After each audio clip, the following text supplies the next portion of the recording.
अस्सलाम वालेकुम। प्रोग्राम में खुशामदीद। सबसे पहले आज की अहम खबर, और अहम खबर से पहले आपको ये बताएं कि उर्दन के शाह अब्दुल्ला पाकिस्तान के 2 रोज़ा दौरे पर हैं। इस दौरे पे बहुत ज़्यादा फोकस नहीं हो सका मीडिया का, लेकिन ये बड़ा अहम दौरा है उस पीस डील जो प्रेसिडेंट ट्रंप ने करवाई है गज़ा और फ़लस्तीनी और इसराइल के दरमियान गज़ा जंग बंद करवाई है।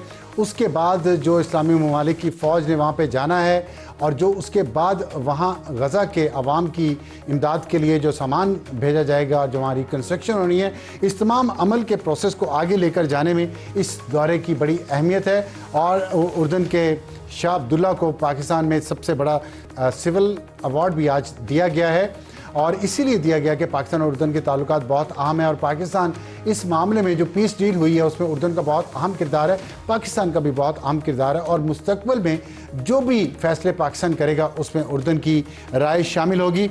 लेकिन हमारी असल खबर ये है कि खबर ये आई है कि अब रूस ने पेशकश की है कि वो पाकिस्तान और अफ़गानिस्तान के दरमियान सालिस का किरदार अदा कर सकता है, और ये सालसी अब चौथे मुल्क तक चली गई है, जो बड़ी ही हैरान कुन बात है। और इसमें वजह ये नज़र आ रही है कि पहले ये चीन ने की कोशिश की, फिर कतर ने की, फिर तुर्की ने की, और वो सब नाकाम हो गए, और सऊदी अरब ने इनकार कर दिया माजी के अपने तल्ख तजर्बात की वजह से अफ़गानिस्तान के साथ। तो अब रूस ने ये पेशकश की है, तो इसकी वजह क्या है कि तमाम ममालिक नाकाम क्यों हो रहे हैं?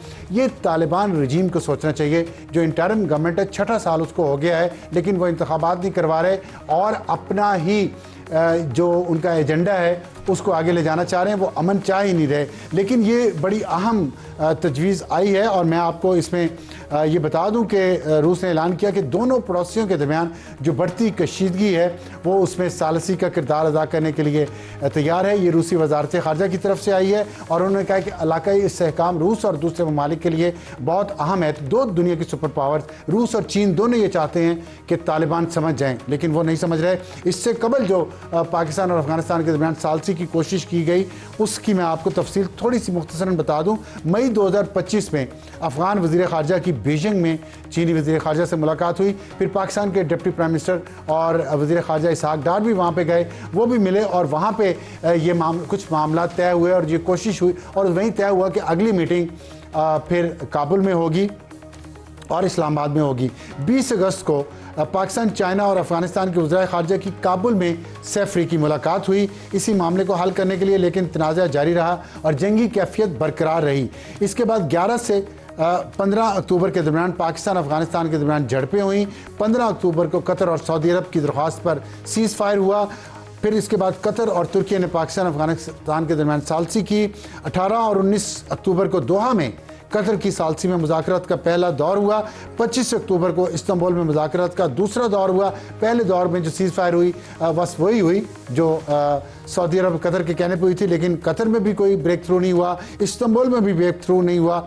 और अब ये कहा जा रहा था कि ईरान पाकिस्तान और अफ़गानिस्तान के दरमियान सालसी की पेशकश ईरान ने भी की 8 नवंबर को, और अब ये 16 नवंबर को रूस की तरफ से भी पेशकश आ गई है। और हमने ये सुना था कि इसी हफ्ते तुर्की के वज़ीर ख़ारजा, वज़ीर दिफा और वहाँ के इंटेलिजेंस चीफ़ और शायद आर्मी चीफ़ भी आएंगे पाकिस्तान इसी सालसी के लिए। इतने सारे लोगों को सोचिएगा, अफ़गानिस्तान के तालिबान क्यों नहीं मान रहे उनकी बात? क्यों? इसलिए कि इंडिया से पैसा आ रहा है और बाकी ममालिक के साथ पैसा तो शायद ना आए, और वो सिर्फ ये चाहते हैं कि इस खित्ते में अमन हो, लेकिन जंग तालिबान के रजीम को सूट करती है, इसलिए वो की जाती है। अब बढ़ते हैं अपने प्रोग्राम के तारुफ की तरफ। हमारी टॉप स्टोरी आज हमारे साथ मेहमान होंगे हनीफ अब्बासी साहब, जो वफाकी वज़ीर बराए रेलवे हैं। 28वीं आईनी तरमीम कब तक आएगी, इस पर बात करेंगे। और जो इकोनॉमिस्ट में स्टोरी आई है वो स्टोरी के पीछे कहा यह जा रहा है कि ये हुकूमत की तरफ से एक इमरान खान के ख़िलाफ़, PTI के ख़िलाफ़ प्रोपेगेंडा है, और मामला से 27वीं तरमीम से या दूसरे मामला से इकॉनमी की हालत बेहतर नहीं है, वहाँ से तवज्जो हटाने के लिए ये स्टोरी बाहर आई है। इस पे बात करेंगे हनीफ अब्बासी साहब। हमारा आज का हॉट इशू होगा इमरान खान का दी इकोनॉमिस्ट रिपोर्ट पर रद्द अमल क्या है, और हमें ज्वाइन करेंगे बैरिस्टर उमैर नियाजी साहब, जो मेंबर कौमी असम्बली हैं पाकिस्तान तहरीक इंसाफ से। उनसे पूछेंगे कि खान साहब ने इस पर उन्होंने क्या स्टोरी पढ़ी है तो इस पर उन्होंने क्या रिएक्शन दिया है और उनका पॉइंट ऑफ व्यू क्या है। और हमारा आज का एडिटोरियल होगा, आज स्टोरी आई है जिसमें यह बताया गया है कि डॉक्टर्स हजरात पाकिस्तान के जो बहुत बड़ी बड़ी कंपनीज हैं दवाइयाँ बनाने वाली, उनसे किस किस तरह की मराहत लेती हैं, ये पहले भी आती रही हैं। अब तो उम्रे भी शुरू हो गए हैं, क्या ऐसा उम्रा जायज़ है? इस पे हम जायज़ा लेंगे आज के एडिटोरियल में। सबसे पहले हमारी अब आज की टॉप स्टोरी, हनीफ अब्बासी साहब अस्सलाम वालेकुम, आप कराची में मौजूद हैं, हमारे लिए टाइम निकाला, बहुत शुक्रिया। ये फरमाइएगा कि जो 27वीं तरमीम आ गई, अब 28वीं की तैयारियां हैं, कहा यह जा रहा है कि ये जो खान साहब के बारे में इकोनॉमिस्ट ने स्टोरी छापी है, इसके पीछे शायद हुकूमत ने कुछ डोरियां हिलाई हैं, और ताकि लोगों की तवज्जो 27वीं तरमीम से जो महंगाई कम नहीं हो रही उसकी तरफ से हट जाए और इस तरफ इस इशू पे चली जाए, जो कि चली भी गई है। क्या ये बात दुरुस्त है? देखिए अफसार साहब, पहली बात आपको याद होगा कि रेहाम खान साहिबा ने एक किताब लिखी थी, आपको याद है? तो उसके ऊपर जो चीमागोई हुई और उसके पीछे जो साजिश बुनी गई, वो ये हुआ कि हनीफ अब्बासी को आगे किया गया और हनीफ अब्बासी ने जनाब ये सारा मैनेज किया रेहाम खान साहिबा के साथ, और ये किताब लिखी गई। और उसके लिए यही कहा गया था कि शायद फाइनेंशली कोई मदद भी की गई, हालांकि वो वक्त के साबित किया कि वो सरासर झूठ था। और आपको भी मालूम है कि वो किताब उन्होंने खुद लिखी। अब ये जो इकोनॉमिस्ट का आर्टिकल है, ये आप ज़हन में रखें। मैं सॉरी इंटरप्ट कर रहा हूँ आपको रेहाम खान वाली बात पे, लेकिन आपके हल्के का दौरा करने की तस्वीरें रेहाम खान के साथ तो बहुत वायरल हुई, और उससे ये बात कही गई कि शायद आपका उसमें कोई रोल है। फिर इसके बाद आपने एक पिटीशन दायर की खान साहब के। सुने ना, वो शादी से पहले एक एंकर पर्सन थी, शादी के बाद भी वो एक एंकर पर्सन रही, शादी के दौरान तो नहीं रही, लेकिन जब वो डाइवोर्स हुई तो फिर उन्होंने जो, ये मेरी खुशकिस्मती समझ लें, मेरी बदकिस्मती समझ लें कि जो पहला प्रोग्राम उन्होंने किया वो मेरी कॉन्स्टिट्यूंसी में किया। अब इसमें ना उनका कसूर है ना मेरा कसूर है, लेकिन उनका ज़रूर है जिन्हें माँ बहन और बेटी की इज्जत का पास नहीं है। तो कहने से मुराद ये है कि ये इस वक्त सूरत हाल ये है कि इसी तरह की जो इकोनॉमिस्ट का आर्टिकल है, जिन्होंने लिखा है वो खुद कहती हैं और फिर इकोनॉमिस्ट में लिखा गया है, ये मेरी कोई शाम की अखबार में नहीं लिखा हुआ। तो आप जाएं यूके के अंदर जाके अरबों रुपए का उनके ऊपर डेफेमेशन का केस कर दें, बात ख़त्म। मैं कहता हूँ कि अगर ये गलती की पीटीआई ने, या ये गलती की बानी पीटीआई ने, ये गलती की बुशरा बीबी ने, तो लेने के देने पड़ जाएंगे। क्योंकि अभी जो कुछ उस स्टोरी में आया है बकौल उस राइटर के, ये 20% है। और ये आप ज़हन में रखें कि ये एक दिन की स्टोरी नहीं है, 2 दिन की स्टोरी नहीं है, 3 दिन की स्टोरी नहीं है। यहाँ पे तो उन लोगों के इंटरव्यू भी किए गए हैं जहाँ से वो बकरे की, काले बकरे की, वो क्या कहते हैं, सिरियाँ जाती थी, खोपड़ियाँ जाती थी, ठीक है। ये तो उस जगह की भी हैं जहाँ मुर्गियों का खून जाता था, उस दुकानदार का भी एविडेंस उसके पास मौजूद है। यहाँ पे तो उन करीबी, सुन लेना ज़रा 2 मिनट सुन लें, उन करीबी, उनके जो खान साहब के बहुत करीबी लोग थे जो अरबों रुपए उन पे इन्वेस्ट कर चुके थे पिछले कई सालों से, उनकी भी स्टोरी बीच में, और जो कुक थे उनकी स्टोरी, उनके भी जो एविडेंस है वो शामिल है एविडेंस। उसके बाद ये 10-11 महीनों की एक जिसे कहते हैं ना इन्वेस्टिगेशन, जो रिपोर्टर होता है, इन्वेस्टिगेटर होता है, वो तो कमाल होता है ना, उसने कोई ये थोड़े कि मेरी बात सुनी आपकी सुनी और उससे जाके लिख कोई नहीं थी ना। और इसमें वो चीज सारी पहले आ चुकी है। आपने बकरे की सिरियों का जिक्र किया है, देखे ना, मेरी बात सुने, सदका देखे, बकरे की सिरी का सदका तो हमारे कल्चर में आम है। अगर ये तवहम परस्ती, आप इसको समझते कि ये तवहम परस्ती है? नहीं नहीं नहीं नहीं नहीं, बड़ा फर्क है, बड़ा फर्क है। देखें, मुल्क की जो एटमी ताकत मुल्क है, उसका जो सरबराह है वो तोहम परस्ती में चला जाए और उसको कहा जाए कि 5 बजे से पहले तूने घर जाना है, गाड़ी में सफ़र नहीं करना, सुबह निकलना है तो 12 बजे से पहले पीएम हाउस नहीं जाना, और फिर उसके पीएम हाउस के इर्द गिर्द जनाब वो क्या उसे कहते हैं, जादू के जो टोने हैं वो किए जाते थे। फिर बनी गाला के इर्द गिर्द वो काले बकरे की वो अपने खोपड़ियाँ भी और ब्लड भी जाके फेंका जाता था, और फिर ये सारे काम, ये सारे अवामिल किए जाते थे।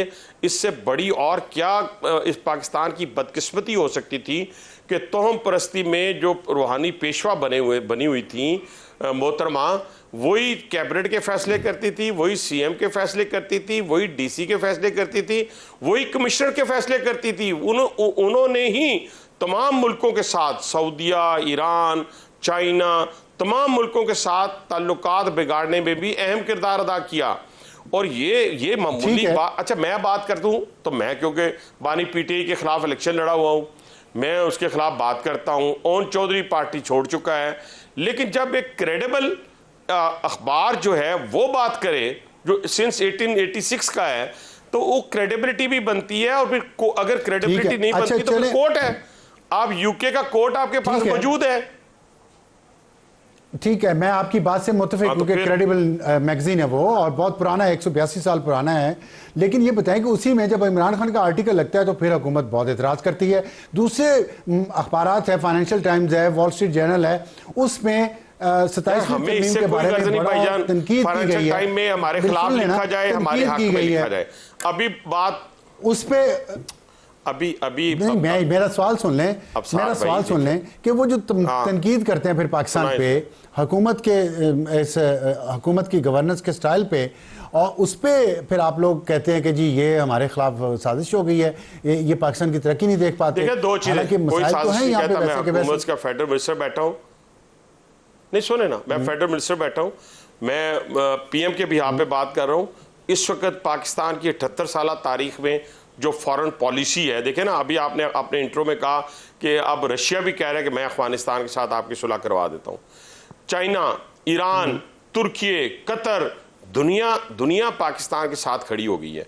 मेरा कहने से मुराद ये है कि फॉरेन पॉलिसी पे तो आपको ये कम से कम अपने मुंह से अफसार साहब तो कह देना कि हाँ जी 78 साल तारीख में मैंने ये फॉरेन पॉलिसी नहीं देखी। फिर मैं इकोनॉमी में भी आ जाऊंगा, मैं अब इकोनॉमी में भी आ जाता हूँ। देखिए, इकोनॉमी के ऊपर इसमें कोई शक नहीं है। अगर आपकी ये शर्त है मेरे सवाल का जवाब देने की, तो मैं बात आपकी एंडोर्स करता हूँ कि हमारे फॉरेन पॉलिसी में बहुत अच्छा रिस्पॉन्स मिल रहा है, क्योंकि मई की मेरी शर्त नहीं है, शर्त नहीं थी मेरी, आपने मान लिया, शर्त नहीं थी, मैंने भाई के सामने बात रखी। मुझे पाकिस्तान के बड़े इंटेलेक्चुअल्स में कि इमरान खान की स्टोरी इकोनॉमिस्ट में सब कुछ हो गया, ठीक है, लेकिन लोगों के बिल बिजली के तो अभी भी उतरे ही हैं, लोगों के मसाइल, महंगाई, मैं उधर ही आ रहा था ना, उधर ही आ रहा था। एक तो आपने इंडोर्स कर दिया कि पाकिस्तान के 78, जी बात तो सुन लेना अफसार साहब, बात तो सुन।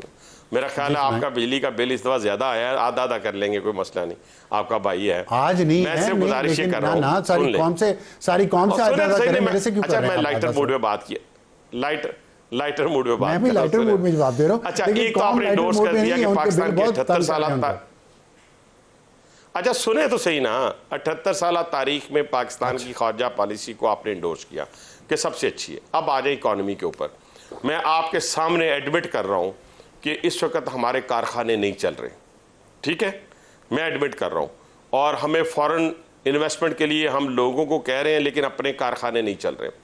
और इसी काम को बेहतर तरीके से करने के लिए, क्योंकि दो चीज़ें हैं, मैं आपके सामने वो रख के फिर उसका आपको वे फॉरवर्ड भी बताऊंगा अफसार साहब के वे फॉरवर्ड क्या हो रहा है इस वक्त इस खित्ते के अंदर, इस रीजन के अंदर। प्रोडक्शन ऑफ कास्ट जो है ये सबसे बड़ी है पाकिस्तान के अंदर। ये मेरे इंडस्ट्रियलिस्ट रोज़ मिलते हैं प्राइम मिनिस्टर साहब से, हमसे, और ये बात करते हैं। दूसरी बात ये हाई टैक्स रेट है, और ये इन दोनों चीज़ों की वजह से आपकी इकोनॉमी ग्रो नहीं कर रही। अब इसके ऊपर जो प्रोडक्शन ऑफ कास्ट है, इसके ऊपर इलेक्ट्रिसिटी को, यार सुन तो लें भाईजान, सुन तो लें। हमने वेंटिलेटर से उठाया आप लगा रहे हैं, हमने वेंटिलेटर में पड़ा हुआ मुल्क लिया है, हमने वेंटिलेटर में पड़ा हुआ मुल्क लिया है। आज तो दुनिया की सुने ना, आज तो दुनिया के जो बहुत बड़े बड़े मॉनिटर करने वाले हैं इकोनॉमी को इंस्टीट्यूशंस, वो कह रहे हैं कि पाकिस्तान की इकोनॉमी सही सिमत पे चल पड़ी है। मेरी गुजारिश सुन लें, मैं आपको वे फॉरवर्ड बताने लगा हूं कि उसके ऊपर आप प्राइम मिनिस्टर साहब ने कमर बांध ली है कि हमने फतह तो हासिल कर ली अपने से कई गुना बड़े दुश्मन के खिलाफ, हम फॉरेन पॉलिसी में भी कामयाब हो गए। लेकिन अब हमने ये वजीर आजम साहब की डेली की गुफ्तगू है, ये एक दिन की बात नहीं है। वो कहते हैं अब हमारा फोकस होना है इकोनॉमी के ऊपर, अब हमने कास्ट कम करनी है, टैक्स रेट कम करनी है, ताकि मेरा कारखाना चल सके। मेरा कारखाना चलेगा, चीज़ें एक्सपोर्ट होंगी और आपकी इकोनॉमी जो है वो बेहतर होगी। और इस वक्त आपकी बात बिल्कुल ठीक है, बिजली के बिल बहुत ज़्यादा आ रहे हैं। आम पब्लिक की बात, मैं इंडस्ट्रियलिस्ट से बाहर आ गया हूँ, मैं दुकानदारों से भी बाहर आ गया हूँ, मैं अब आम घरेलू सार्फिन की बात कर रहा हूँ। उनके लिए गैस भी महंगी है, उनके लिए बिजली भी महंगी है, लेकिन इन सारों के पीछे आपको पता है कि मुल्क को क्या करके किस तरीके से छोड़ के गए थे।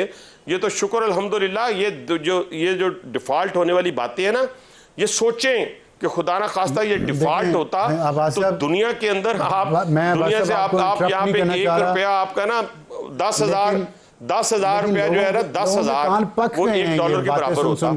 या पेट्रोल ना होता आपके पास दुश्मन से लड़ने के लिए, डीजल ना होता। किया अब चौथा साल है, लेकिन अब लोगों को कुछ रिलीफ तो चाहिए ना। कितने साल लोग ही कुर्बानी देते रहे। आपकी लीड दुबई में और कतर में प्रॉपर्टी खरीदे जा रही है, उनको तो कोई पूछता नहीं है, लेकिन जो टैक्स देते हैं ऑलरेडी तनख्वाहदार तबका, उनको मजीद निचोड़ रहे हैं आप लोग। ये बिल्कुल अच्छा सवाल है। मैं सेकंड करते हुए और इसको थोड़ा सा वसी कर देता हूँ आपके सवाल को, कि हमें बड़ा इनडायरेक्ट टैक्सेस के ऊपर बड़ा जोर होता है, जो टैक्स दे रहे होते हैं उनके ऊपर बड़ा जोर होता है, सैलरी जो पेड लोग हैं उनके ऊपर बड़ा जोर होता है, लेकिन जो टैक्स नहीं दे रहा उसका पीछा करने के लिए तकदो करनी पड़ती है, जदोजहद करनी पड़ती है, वो करनी पड़ेगी। मैं आपसे इत्तेफाक करता हूँ। और नए टैक्स पेयर लाने पड़ेंगे। पता कर लें किस किस के पास क्या है। कोई मामूली सी आजकल तो डिजिटाइज दुनिया है और उसके अंदर रह के तो ये चीज़ों को तो पता करना को जी ये तब भी पता था जब मैं जर्नलिज्म में आया था, जब दुनिया डिजिटाइज नहीं थी और टाइपराइटर पे भाईजान आप देखें ना, मैं अगर पीछे रोता रहूं कि रेलवे में ये हुआ था, सुने ना, नहीं अब साथ इस तरह अगर मैं अभी से परेशान हो जाऊं, क्यों नहीं करते? तो करना शुरू कर दिया है। अभी यकीन माने कि जितने सैलरी पेड लोग हैं उनको एड्रेस कर रहे हैं प्राइम मिनिस्टर साहब। जो टैक्स नहीं देता उसको टैक्स नेट में लाने के लिए कोशिश कर रहे हैं। अपने इंडस्ट्रियलिस्ट को कंफर्टेबल करने के लिए हम कोशिश कर रहे हैं। और याद रखें, बहुत जल्द, जैसे दुनिया को मालूम नहीं था कि हम अपने से कई गुना बड़े दुश्मन को शिकस्त दे सकते हैं, इसी तरह दुनिया को तो मालूम है कि पाकिस्तान की इकॉनमी इंशाल्लाह ताला ग्रो करेगी और कर रही है। लेकिन पाकिस्तानियों को इंशाल्लाह ये भी प्रैक्टिकली इसी 1 साल के अंदर अंदर मालूम हो जाएगा कि हाँ, पाकिस्तान की जो भाग दौड़ है वो ठीक लोगों के हाथों में है और ये पाकिस्तान के लिए सिंसियर है और ये पाकिस्तान की डूबती हुई नाव को जो पहले उन्होंने किनारे पे लगाया है अब मंजिल मकसूद तक पहुंचाएंगे। अच्छा, ये फरमाइएगा कि आप अगस्त में अफगानिस्तान गए थे और उज़्बेकिस्तान के साथ एक रेल लिंक इस्टेब्लिश करने की बात हुई थी। अब अफगानिस्तान के साथ तो हमारे ताल्लुकात ही ठीक नहीं हैं, तो उज़्बेकिस्तान के साथ जो मंसूबा था वो रेल लिंक का, वो ख़त्म हो गया, पेंडिंग पे चला गया। देखिए, पहली बात तो यह है कि उम्मीद पे दुनिया कायम है। मैं गया था जुलाई में, डिप्टी प्राइम मिनिस्टर साथ थे, आपको याद होगा। और लेकिन देखें, कुछ हकायक हैं अफगानिस्तान के हवाले से, वो आपको मेरे से ज़्यादा बेहतर पता है, लेकिन लोगों को ज़रूर बता दें कि वहाँ पे किसी एक ग्रोह की हुकूमत नहीं है। फैसला एक ग्रोह नहीं कर सकता। वहाँ 25 के करीब कम अज़ कम पावरफुल वारलॉर्ड्स हैं, 25 के करीब, जिनके फैसले जो है अपनी अपनी जगह है। देखें ना, कौन सा मुल्क होगा जो अपने लोगों को भूखा मारने की कोशिश शुरू कर दी उसने कि पाकिस्तान के साथ तजारत बंद का दूसरा रास्ता। भी दूसरा रास्ता कहाँ से आएगा? पाकिस्तान से ही तो आपका चावल जाना था, पाकिस्तान से आपका आटा जाना था, पाकिस्तान से आपका घी जाना था, पाकिस्तान से आपकी मेडिसिन जानी थी। तो आपको तो परवाह ही कोई नहीं है, क्योंकि वो वार लॉर्ड्स हैं, उनको इससे कोई गर्ज नहीं है कि वेलफेयर करनी है अपने लोगों की। ये कोई वेलफेयर स्टेट तो नहीं है। जिस तरह आप पाकिस्तान की इकॉनमी जो है, अब सार साहब ये बड़ा पता नहीं आपको समझ आ जाएगा मेरे से ज़्यादा, कि जिस तरह पाकिस्तान की इकॉनमी बेस करती है एग्रीकल्चर के ऊपर, इंडस्ट्री के ऊपर, इस तरह अफगानिस्तान की जो इकॉनमी है वो टेररिज्म के ऊपर बेस करती है। वो टेररिज्म की सूरत में पैसा उनको मिलता है। इंडिया से 16 लोग सिटिंग लोग हैं उनके, जिस तरह हमारी कैबिनेट है, उनकी जो कैबिनेट के लोग हैं वो कैश वसूल कर रहे हैं। अब वो किस तरह कहेंगे कि पाकिस्तान और अफगानिस्तान के जो नॉर्मलाइज हो जाए उनके जो ताल्लुकात इल्जाम है कि अफगान काबीना के 16 अरकान इंडिया से पैसे ले रहे हैं, या आपके पास कोई सबूत भी हैं? नहीं, हमारे पास इंफॉर्मेशन है। इल्जाम क्यों लगाएंगे? इंफॉर्मेशन है। 16 लोगों के 22 टोटल ये लोग हैं। 16 जो है वो बाकायदा मतलब कि बारी का इंतजार कर रहे होते हैं कि इस दफा मेरा कैश आना है मेरे पास। ठीक, तो इसीलिए अभी देखिए, ये जो इस्लामाबाद वाला ब्लास्ट हुआ है, ये सुन लें, ये जो इस्लामाबाद वाला ब्लास्ट हुआ है, ये जो वाना कैडेट कॉलेज के ऊपर हमला हुआ है, टोटल अफगान थे, अफगान नेशनल थे। और मैं एक बात कहता होता हूं, 44 साल में इस रावलपिंडी इस्लामाबाद के अंदर 35 साल मुझे हो गए हैं प्रैक्टिकल लाइफ में, मुझे नहीं मालूम था कि अफगान कौन है, और पाकिस्तानी कौन है, और बड़ी तादाद थी उन लोगों की जो आज भी मौजूद है। लेकिन हुआ क्या, जब पाकिस्तानी परचम को पांव तले रोंदा गया, जब हिंदुस्तान के मुकाबले में पाकिस्तान के मुकाबले में हिंदुस्तान को तरजीह दी गई, ख्वाह वो क्रिकेट मैच हो, ख्वाह वो कोई ऐसी हमला हो, अटैक हो रहा हो, तो उसमें हिंदुस्तान की जब हमायत की गई तो हमें तो पता चला फिर कि यार हमारे तो बाजू में हमारा दुश्मन है, हमारे बाजू में हमारे मुनाफिकीन हैं, जो हम जिनको हमने 44 साल गले से लगाकर अपने यहाँ पे उन्होंने कारोबार किया। हाँ, एक बात आखिरी बात, देखिए हमने ना पूरा फोकस हुकूमत ने रखा हुआ है, मैंने अपनी बात भी की है, मैं आपके जरिए भी कहना चाहता हूँ कि जो हमारी कच्ची आबादियों के अंदर अखबार मौजूद हैं, लेकिन जिन्होंने इस पाकिस्तान के अंदर और इस रावलपिंडी के अंदर और इस्लामाबाद के अंदर बड़े बड़े महल्लात बना लिए हैं, वो भी तो 1979 में आए थे ना, उनकी तरफ क्यों नहीं जा रहे हम? ठीक है, अगर उनकी तरफ नहीं जाएंगे तो क्या वो आखिरी सवाल का जवाब दे दें मुख्तसरन कि 28वीं तरमीम कब तक आ रही है?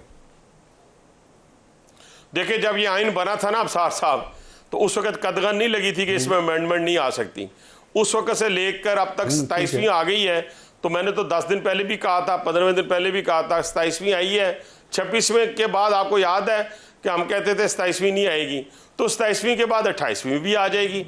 इस साल के एंड में ना आई तो अगले साल के मार्च से पहले आ जाएगी। ठीक है, बहुत शुक्रिया हनीफ अब्बासी साहब हमसे बात करने का। अब तो ब्रेक का, लेकिन ब्रेक पर जाने से पहले हनीफ अब्बासी साहब ने जो क्रिकेट का जिक्र किया है, तो पिंडी और इस्लामाबाद के लोग आजकल क्रिकेट मैचेस को भुगत रहे हैं।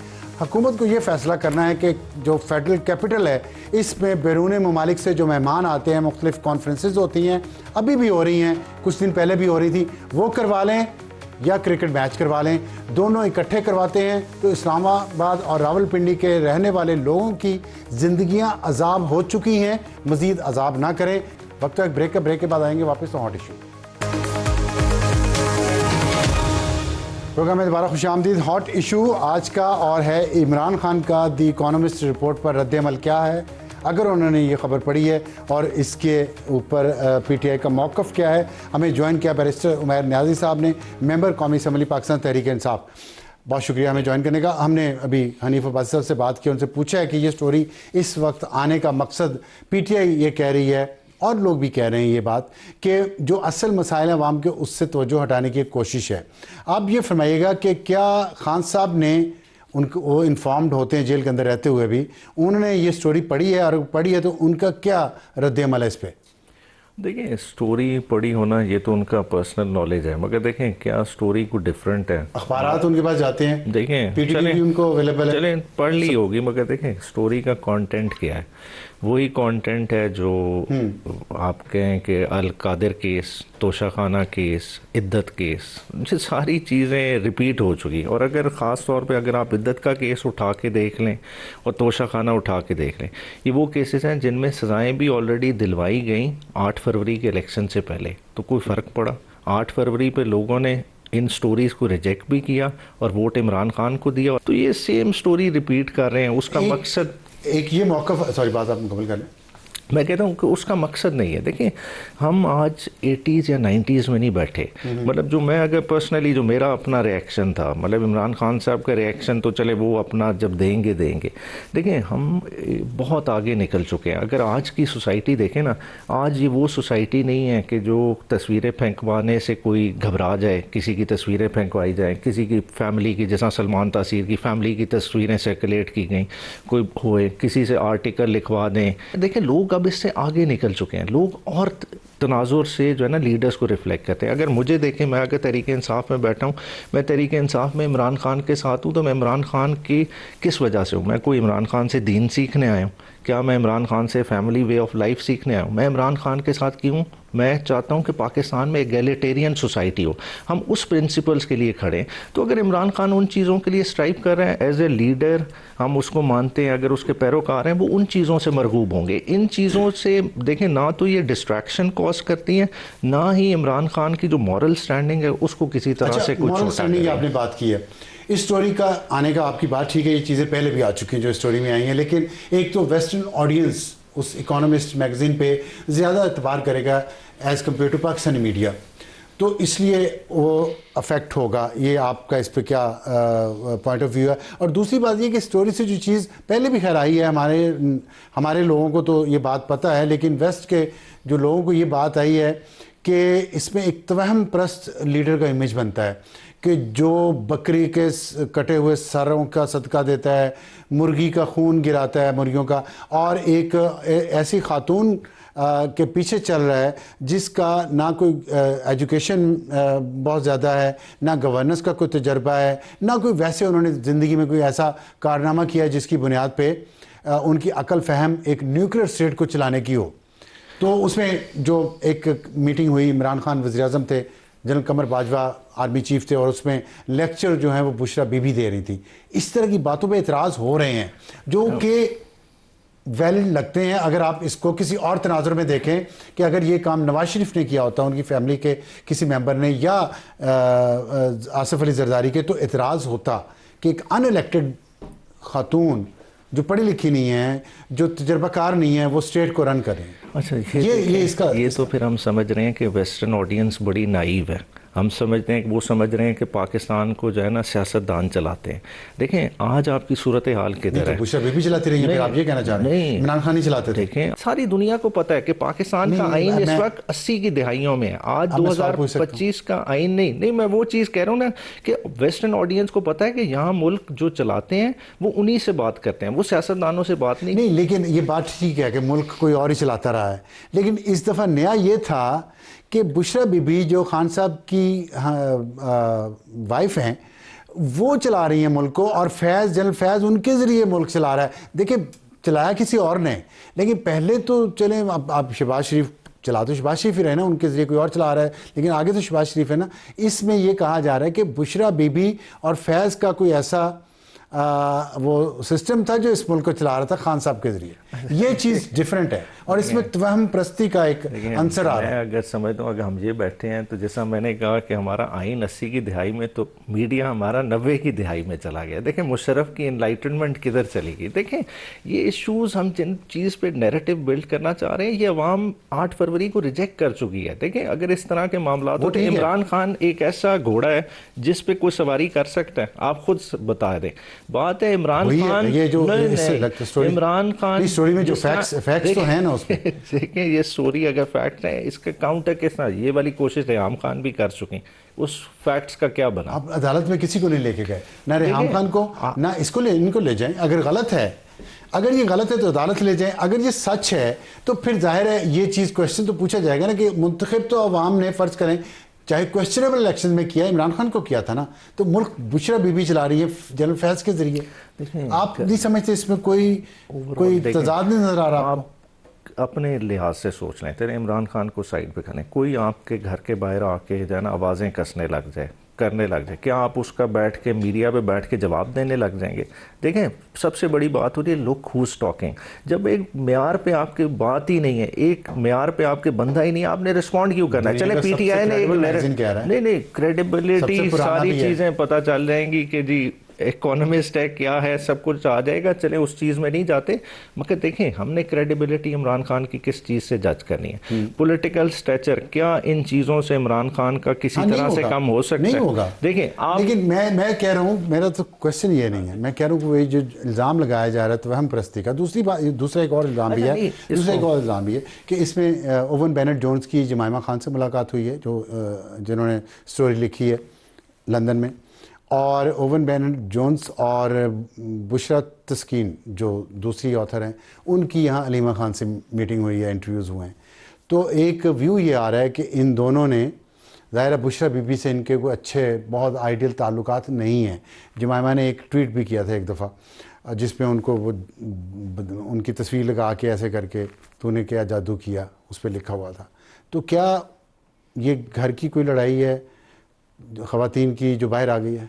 देखिए किस घर में नहीं लड़ाइयाँ होती। अच्छा, देखिए इसका मतलब है। फैमिली में लड़ाइयाँ होती हैं, हाँ, होती होंगी भी, मगर देखें लेकिन सियासत उसके असरात सियासत पे आ रहे हैं। देखिए हर घर में लड़ाई है। क्या आपके घर उस में घर की लड़ाई लड़ाई- आपके हाँ, चैनल की बिल्कुल। परफॉर्मेंस को हैम्पर करती है? हैम्पर नहीं करती, लेकिन अगर देखिए, मेरी जॉब को मुतासर जो करना शुरू आपने कर मेरे दे से सवाल और मेरा करने ऑफिस मुझसे नहीं, पूछना शुरू कर दे कि आप भी घर से लड़के आते हैं या कैमरे पे भी लड़ते हैं तो आप जाएं। नहीं देखें साफ़ी वो या जवाब देने वाले हो वो तो लड़ पड़ते हैं, मगर उसका ये मतलब तो नहीं है कि बेगम ने कहा है तो लड़े हैं। देखें एक नेचुरल होता है। मगर देखें तोहम परस्ती की जहाँ तक बात हुई, देखें पाकिस्तान में कौन सदका नहीं करता? क्या सदर जरदारी बकरों के सदके नहीं करते रहे? सारे करते हैं। देखें आप घर से निकलेंगे आप सदका नहीं फर्क कोई करेंगे, नहीं है सब में। बात है हर किसी की अपने बिलीफ्स हैं। देखें at the end of the day हम पॉलिटिक्स कर रहे हैं, पॉलिटिक्स को पॉलिटिकल रहने दें।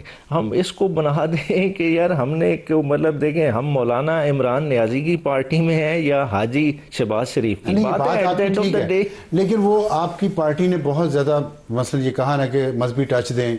वो एक उनको खान साहब को बता रहे थे साहब, फिर उन्होंने कहा मैं मदीना की रियासत बनाऊंगा, तो इसलिए फिर ज़्यादा ये बात आती है कि जी उन्होंने मज़हब को इस्तेमाल तो किया है, फिर इसलिए उन पर तनकीद है। इस्तेमाल की बात नहीं। देखिए फंडामेंटल्स हम किधर से ड्रॉ करेंगे? हम देखें हमारे लिए आइडियलिज्म में अगर हम किस स्टेट को लुक अप टू करेंगे, अगर आप और हमें आज इख्तियार दिया जाए इस मुल्क को गवर्न करना है, तो हम मदीना के वारिस की तरफ ही देखेंगे ना, जो मदीना की रियासत है उसी की तरफ देखेंगे, उसी के प्रिंसिपल्स पे चलने की कोशिश, चाहे हमारे कैरेक्टर्स में जितने फ्लॉज हों।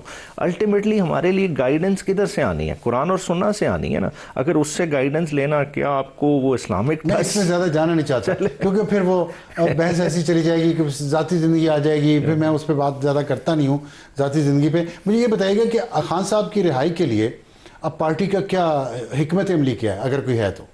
देखें खान साहब की रिहाई के लिए तो हिकमत अमली देखी जाएगी। तो जजेस की सूरत हाल इस नए आइन में बन गई है। आपके लाइन में तो जजेस मुश्किल है, जजेस ये अपने ये वक्त जजेस अपने आप पे खुद लाएं। देखें इन वे आप बिल्कुल ठीक कह रहे हैं, मगर देखें एज ए सोसाइटी हमने सोचना है कि देखें रिवर्सल किधर सोचा बहुत दफा। देखें सोसाइटी ने बड़ी कुर्बानियां दी जजेस के लिए, बार बार दी। नहीं सोसाइटी ने जजेस के लिए खाली नहीं दी, सोसाइटी ने अवाम निकले, हमने एफर्ट की इस सोसाइटी को बेहतर करने के लिए, हमने सोसाइटी को अपलिफ्ट करना था। आज सोसाइटी रिवर्सल में चली गई है। देखें ये खाली जजेस का नुकसान नहीं है, आपके मेरे भी नुकसान है। देखें इमरान खान का निकलना आज भी और कल भी कुछ जजेस पे नहीं डिपेंडेंट था। देखिए जजेस ने जो करना था वो तो पहले कर दिया।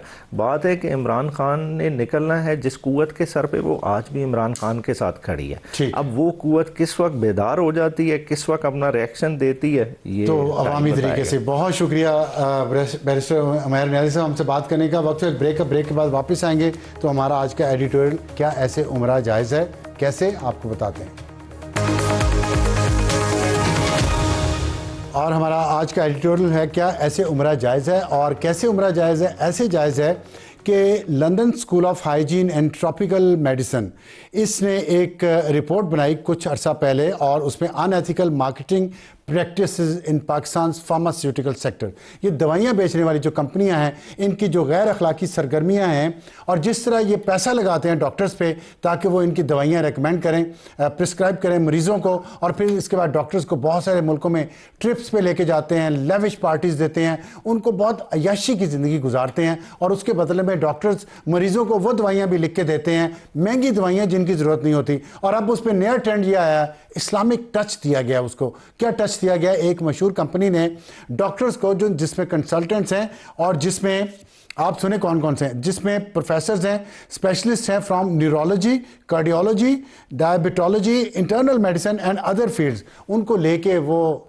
मक्का शरीफ और मदीना शरीफ लेके गए हैं ताकि वो वहाँ उम्रा करें, वहाँ इबादतें करें, अल्लाह ताला के आगे अपनी ख्वाहिशात का इजहार करें, दुआएं मांगें, दुआएं कबूल करवाएं। इस तरह के स्पॉन्सर ट्रिप पे उम्रा करना, हाज़िरी देना और वहाँ अपने गुनाहों की माफ़ी मांगना और वापस आके मरीज़ों को महंगी दवाएं लिख के दे देना जिसकी ज़रूरत भी ना हो। क्या अल्लाह और उसका रसूल देखते नहीं है? ये देखते हैं। आपको इसका बदला मिलेगा, अगर इस दुनिया में नहीं तो अगली दुनिया में। आज के लिए इतना ही। Good night.